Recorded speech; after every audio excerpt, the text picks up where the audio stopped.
The age-old question. Will X game kill Genshin Impact? I mean, at this point, it's like the script writes itself, right? A new title that's of anticipation in a similar genre comes out and people immediately go like, is this the death of Genshin? You know, if I had a Primo Gem for every single time somebody asked that question or somebody posed that question towards the general ethos that is the internet, I probably have about 4 Primo Gems. It hasn't happened a lot, but it feels like it happens every other week because, I mean, truly not every title is worthy of even contending with Genshin Impact. With all the memes aside, today we're talking about Wuthering Waves. Wuthering Waves is likely the biggest splash. I think that was pretty good in terms of competitiveness against Genshin. Wuthering Waves seems to have more polish than Tower of Fantasy and less controversy. And in fact, when it comes to Kuro games, I've only heard good things about them, right? The only reason Punishing Grey Raven doesn't have any market space against Genshin is because it currently still doesn't have the PC version. Now, I heard that it's coming in the future, so that in of itself should also pose some level of concern if you are Hoyoverse. I'm just saying, right? Because right now, there's a portion of Genshin's player base that has been asking continuously for like 2 years now for more difficult content. Now, I know this conversation usually gets derailed into whose opinions matters more, but just understand everyone's opinions matter, right? As a game development company, of course, Hoyoverse wishes they could satisfy everybody while also siphoning as much dollar bills from your pockets as humanly possible. But at times, it's just not feasible for them as a company to pour more resources into developing more complex aspects of the game when probably 80% of their main player demographic doesn't even interact with the currently existing complex stuff, right? And I've also noticed that theory crafters in terms of Genshin has become more and more inactive. There's just less things to theory craft for. Like once Dendro that was like their last hit, right? They got Dendro, they went to work for months, they came back with all these crazy team comms, and yes, it has serviced the community extremely well. But when it comes to theory crafters, they need something to stimulate their brain constantly. They need things to work on. So in terms of Genshin Impact and endgame content and that entire aspect of the community, it is underdeveloped. Hoyoverse has not poured any more resources into making the game any more complex, difficult, or challenging, you can even say, than it currently is. The only increment of difficulty spike is Sparbus. Sparbus, every now and then you'll get this chamber that's just like, what the fuck were they smoking when they developed this? But understand that that is in service to a very small portion of the community. I'm saying like less than 10% of the community actually enjoys that, right? More than 10% actually interact with it, but less than 10% actually enjoys it. Maybe some people are like, come on, man, I'm just here to do my abyss for my primos. Why you gotta make it so difficult for me? When they don't actually enjoy the act of Spiral Abyss, they just want their... How many primo gems do you guys get? Like 400, 450 or something like that per cycle when it resets. They're just here for the Primo Gem rewards, right? So understand that just because people play it or actively play it doesn't mean all the people who actively plays it enjoys the challenging aspect. But nonetheless, whew, okay, now we got that out of the way. Let's talk about Wuthering Waves. That's why I think Wuthering Waves is actually a good thing when it comes to Genshin Impact. Now, Hoyoverse might not think so, because Hoyoverse is like, damn, we don't want to put in more effort to develop different aspects of the game for our niche community, which in niche, I mean the hardcore community. We just want to make holding hands fun style playing games for every single patch, every single event, and not have to ever worry about developing the game in depth anymore. Well, tough luck, Hoyoverse, because if you're not going to do it, someone else is going to do it. And actually, you can tell how aware these other developers are in terms of what Genshin is lacking, right? Same with Tower of Fantasy. Everything Tower of Fantasy did, Genshin was lacking, like guild features, raid features, like big, expansive, massive open world that everybody shares one single world. It's just every single decision these other companies are making are filling the holes that Genshin currently has. But the reason why Tower Fantasy was never going to succeed in terms of the West and just generally globally, because they already screwed up their launch, right? Think about it like this. When a game first comes out, the first couple of months are going to be crucial.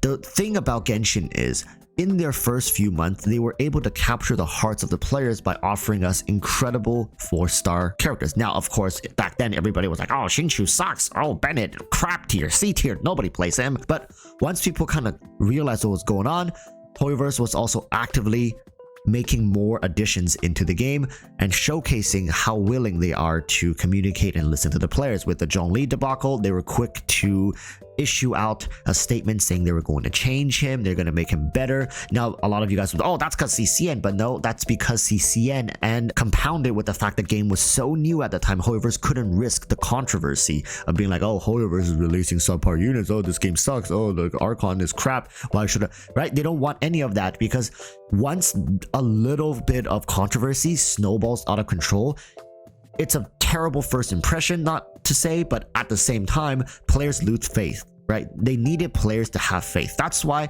a game like Tower of Fantasy was doomed to fail, because they already screwed that up. When it comes to Wuthering Waves, I'm telling you, this game, I've heard nothing but good about it. The only downside I've heard about Wuthering Waves are people saying like, oh, I'm not really a big fan of the how the colors are, I'm not a huge fan of the overworld design, but nobody has ever said anything that's detrimental to like the developer's reputation or the game as a whole. Everybody just seems to be very wholesome around this game, which is great. It also points to the fact that there's a chance that Wuthering Waves will likely have a slightly more matured audience. Now, okay, I'm not making fun of Genshin's community. I'm just saying the game like Wuthering Waves is a more complex game. Just looking at its general combat style, you can tell that it's going to be far more demanding, both in time and also in learning the game mechanics and stuff. Maybe eventually it becomes muscle memory and you can say it's easier than Genshin, but in my opinion, a game like Wuthering Waves, it's doomed to have less general player base than Genshin, but it's going to have a much tighter group of player base, as well as a generally more matured player base. Like somebody who's 13 or 14, is going to be very difficult for them to kind of stay intact with a game like Wuthering Waves when it seems like they don't have as many distractions, if that makes sense, when it comes to their game as opposed to Genshin does.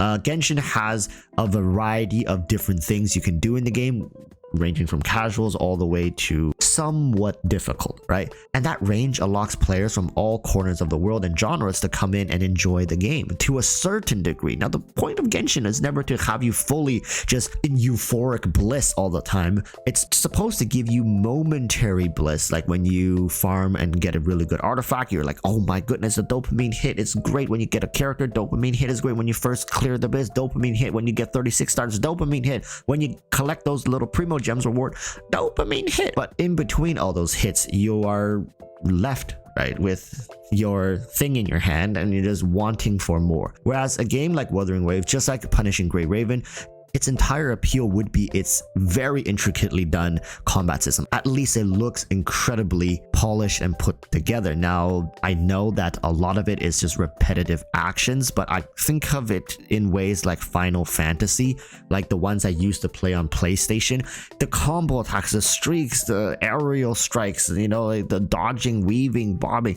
I just don't get that in Genshin. Genshin is very much reaction focused. You have to have elemental synergies or mono teams, just ultimate scaling, buffing up your characters and whack, right? But in Wuthering Waves and Punishing Grey Raven, it seems like Crow Games is taking a different approach to combat, and I really enjoy that. Now, the whole point of this video is to highlight the differences and show you guys why a game like Wuthering Waves complements Genshin very well. Now, does that mean that it's going to urge EroticWalruss to do anything? No, EroticWalruss is incredibly stubborn. I'm pretty sure they already have the full plan for Genshin Impact roughly sketched out. They're not going to make major deviations just because another somewhat popular game is coming out, but that's why I say it's good, right? These games are supposed to focus on their strong suits. Genshin is a generalized game for the general public, ranging from very casual to somewhat hardcore. Whereas a game like Wuthering Waves is gonna start from like you really kind of have to know what you're doing, right? Like you probably can't pick up Wuthering Waves as easily as your first like anime RPG gacha game as you can Genshin. And I think this kind of difference in the space is only healthy. When you have options in the marketplace, it makes it a much healthier marketplace. Now in the future, maybe HoYoverse might even take some notes from Wuthering Waves and put it into their other games. From what I've seen, Zenless Zone Zero has a very similar kind of vibe to Wuthering Waves as opposed to Genshin. Very flashy, incredible combat system that is focused around tag team and swapping in and out. Fast paced, intense, right? And to some degree, I think people even said it was roguelite. So just more of this kind of stuff in this general genre space is going to be only healthy for it, right? So we should stop it with the mindset of, oh, Genshin killer, because it doesn't matter if it kills Genshin or not. If it kills Genshin, people are just gonna find something else to hate on, right? Sometimes people just need oppositions, people just need resistance, and having these games coming out, it's great. HoYoverse even made more anime RPGs on their own. Like look at Honkai Star Rail, right? It's just about fulfilling the holes that are currently left open in the space. And if you're watching and you're a developer, find a hole in the space. There's still a ton of anime RPGs gacha. There's a ton of money. I'm talking billions left on the table for developers to make if they really wanted to dive into this space. People have the money to spend, they just don't have anywhere to spend it, right? Like people who play these games don't have lives, don't have girlfriends, they work tech jobs, they make hundreds of thousands a year, and they only spend about like less than a quarter of it on these games. Because I mean, how much more can you spend on Genshin every year nowadays? It's just you get a C6R5, cool, right? And with this economy, right, these people most likely are chilling, being like, okay, I'm gonna then invest my money. Why not get them to invest into your waifus? Hey, just a thought, right? Anyways, that's it for this video. Thank you guys so much for watching, and always thank you so much for the support. Like, subscribe if you want to see more content like this, and yeah, till next time, urge y'all to stay safe. Peace. Bye.